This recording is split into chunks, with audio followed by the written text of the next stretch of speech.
Derniers honneurs pour Elisabeth Borne en Algérie. La première ministre est reçue par le président algérien Abdelmadjid Tebboune, point d'orgue d'une visite censée concrétiser le rapprochement initié par Paris et Alger l'été dernier. Regardons vers l'avenir. Nous voulons que la déclaration d'Alger s'incarne dans des actes et dans un engagement durable et bénéfique pour nos deux pays et pour nos deux peuples. Pour y parvenir, Paris a dépêché pas moins d'une quinzaine de ministres à Alger. En plus des gestes symboliques, une douzaine d'accords bilatéraux ont été signés.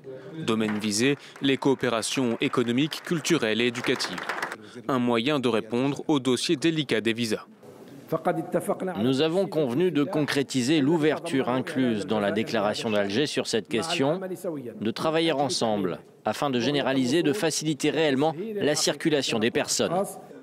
Depuis un an, Paris a réduit le nombre de visas accordés aux Algériens.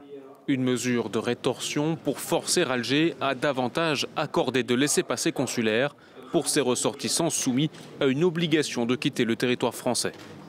Reste l'autre grand sujet de tension entre les deux capitales, la mémoire de la guerre d'Algérie. Il avance, selon Elisabeth Borne, la composition d'une commission d'historiens des deux pays devrait être bouclée dans les prochains jours. Le Premier ministre algérien s'y est aussi engagé.